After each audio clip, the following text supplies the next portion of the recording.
I drew up a list of chefs who would love to cook at our hobs, and top of the list, I'll be honest, was this gentleman. Ladies and gentlemen, Mr. Thomas Keller. It's an absolute pleasure to have you on the show. Great to be here. Thank you very much. For a chef, it's an honour and a pleasure. Well, thank you. Because you hardly cook on TV. You don't really cook on TV. Not very often, no. You're right. You're absolutely right, I don't. So I'm a little bit nervous here, and I hope we can get it down right. You'll be fine. Don't worry. There's okay. only 3 million people watching, so all right. don't worry. I'm not worried about that. Right, so we're doing chicken and waffles, is that correct? We're doing chicken and waffles, and I really love waffles. I love waffles for a couple of different reasons. I love waffles because I had them when I was a child. Yeah.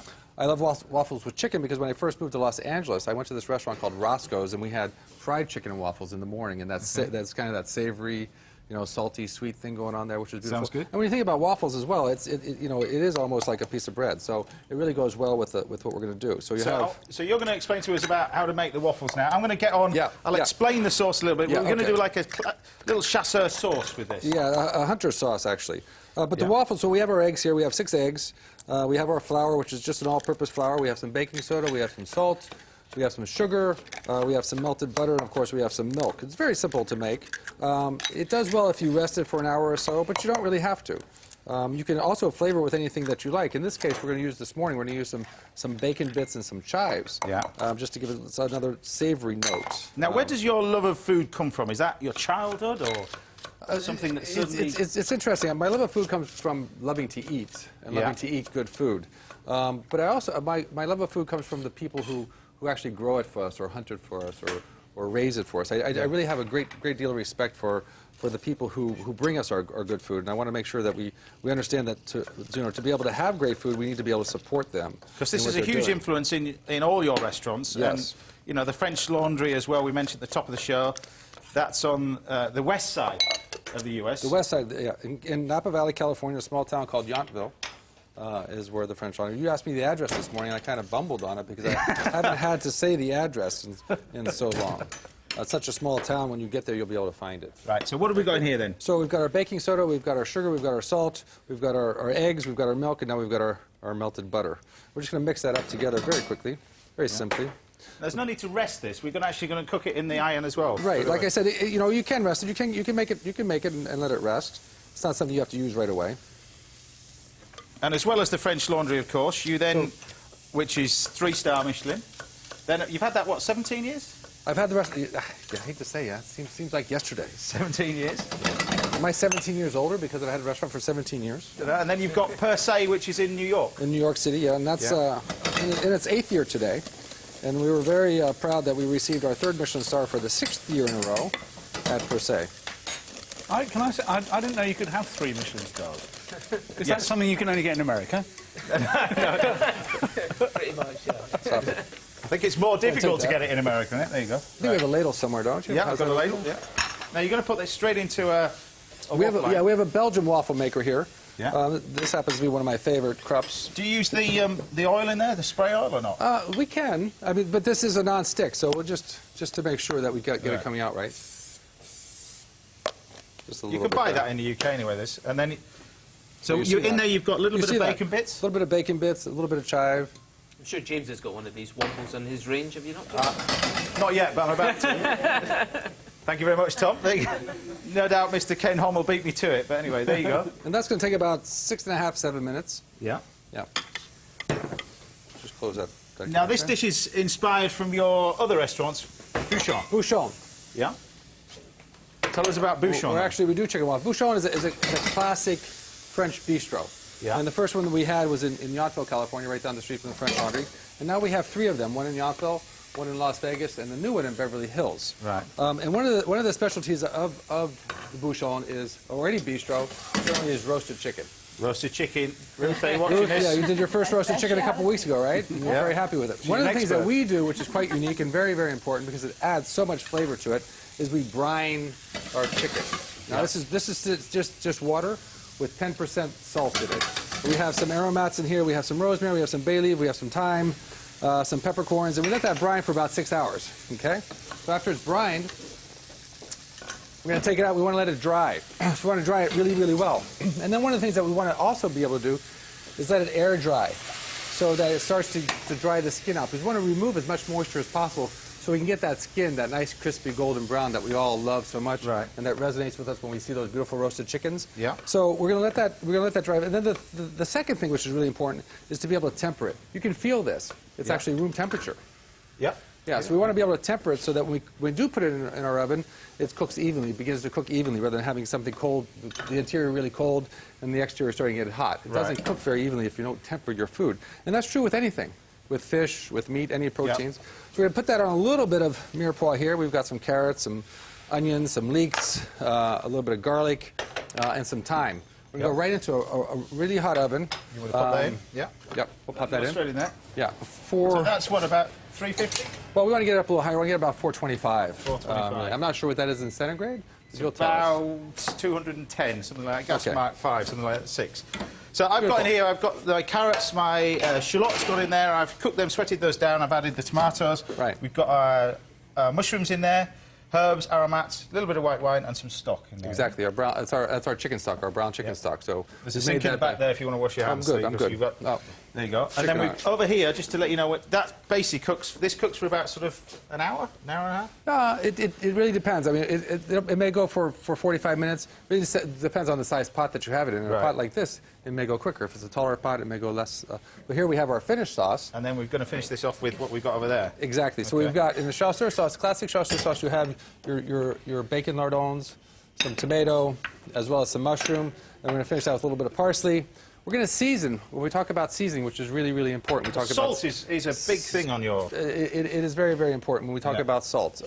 Salt is what we season with. We also season with vinegar. Right. Vinegar is critical as well. We season with acid and with salt. We also sometimes we think about pepper as a seasoning component, but it really is not. Right. Salt enhances flavor, as vinegar enhances flavor as well. So I know you want to put the salt on it. Thank you very much. Yeah, I got so I just You remembered reminded that. me of the salt. Yeah. So the salt that you're using, Is, well, let me get this on here first. There's a little bit of oil here Right. with some thyme on it. Okay, we're just going to rub that on the now chicken. you call that canola oil? Canola oil. I know you Okay. call it Well, rapeseed oil. rapeseed oil. Yeah. Doesn't really work in America. No, it won't do, but... All right. So thank you. So we're gonna let this kind of snow down on top of the chicken. We want to season this liberally. Now this is kosher salt. This is kosher salt. It's not And that's what we salt, use. is it? Kosher, it's just the type of salt The that type it of is. salt. Yeah. Right. It doesn't have any iodine in it. Yeah. A lot of table salt in the past had iodine in it because it was a nutrient that we needed, and they decided to put iodine in the salt to give us that nutrient. But it also makes it very, very bitter. Right. What I was talking about with pepper and the difference between pepper and In the salt oven in the oven. Yep. The difference between pepper and salt enhances the flavor, as the same way that acid enhances the flavor, where pepper adds a flavor. Pepper adds that flavor that is Right. really good if you want the pepper flavor. We've got that. We're going to go ahead Yeah, I'll and finish go ahead that. and finish this, yeah.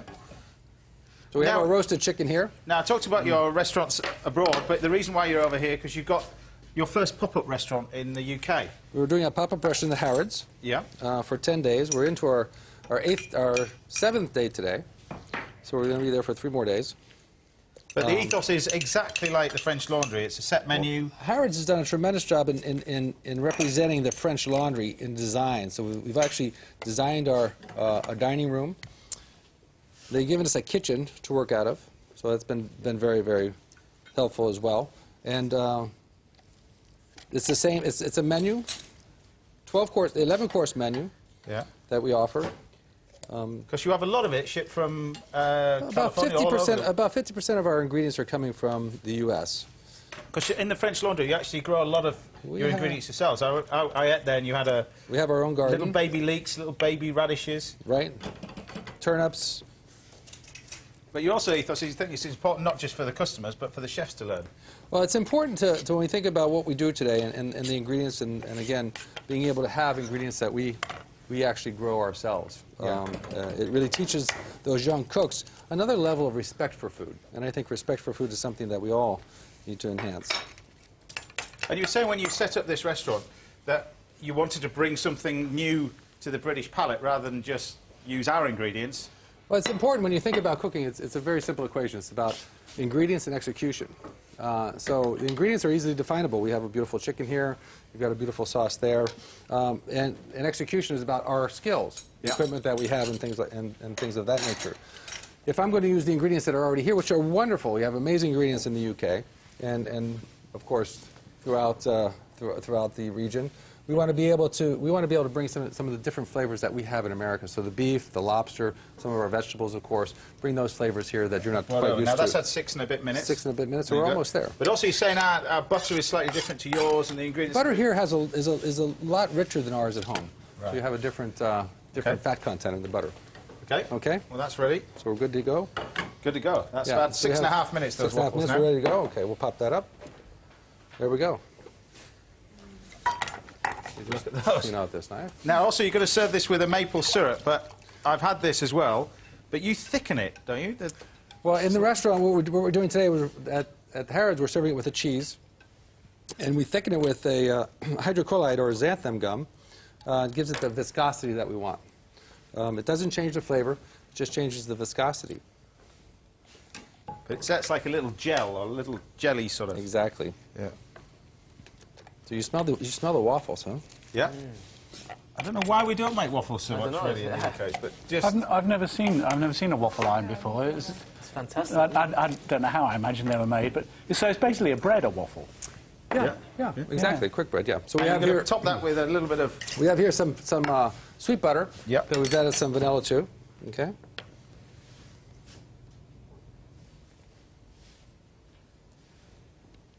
And this, as we're saying, is on your restaurant menu at the Bouchon. At the Bouchon. A little bit of our beautiful maple syrup. And that's the one that's matured in... In American bourbon barrels. Yeah, and there's your little chasseur sauce.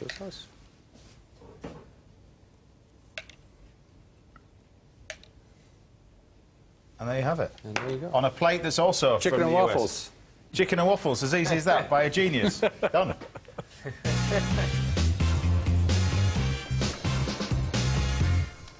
There you go. Absolutely delicious. There you go. Have a seat over here, Thomas. Hey, you get to dive into this. Do I? That's extraordinary. Actually, no, I'm going to get to this one. I'm going to pull rank. There you go. Dive into that. Fantastic. Look at that. But the waffles are so simple. You could just make the batter. Yeah. I'm going to have a bit of waffle You can first. flavour them with anything. Anything you want, yeah. It could be savory, it could be sweet. You can have it for dessert, have it for breakfast, have it for lunch, have it for dinner.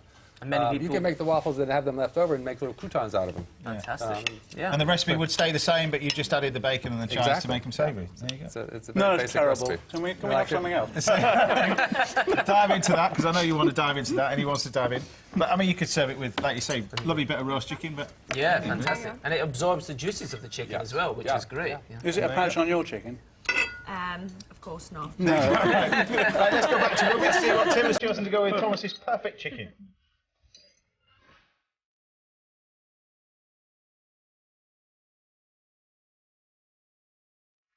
Thomas, it's no surprise that your chicken dish is wonderfully complex. There are so many subtle flavours here that it's more important than ever to choose the right wine. We've got sweetness, acidity, spice and herbs.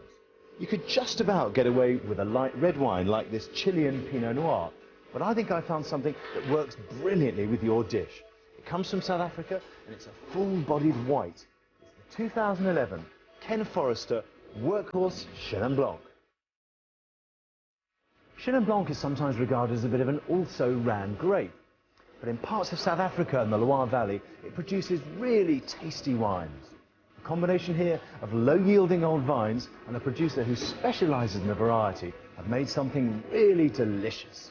On the nose, we've got pear, citrus and a hint of tropical fruit. This is a warm climate wine, but with lovely, refreshing acidity. On the palate, that tangy acidity works really nicely with the lemons, the tomatoes, and partners the chicken to perfection. There's a herbal undertone here, which works really nicely with the bay leaves and the thyme and the chasseur jus, as well as the chives in the waffles.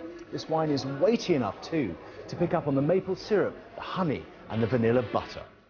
Thomas, I know you expected me to choose a French wine, or possibly even one from California, but I hope you've enjoyed our excursion to the Cape. Cheers.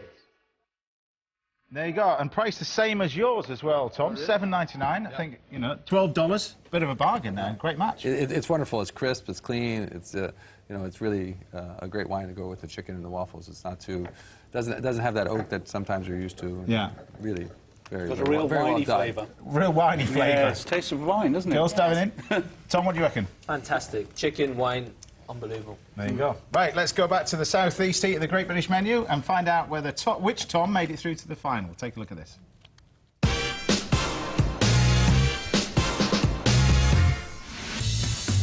At the halfway stage, both chefs are hoping the main course will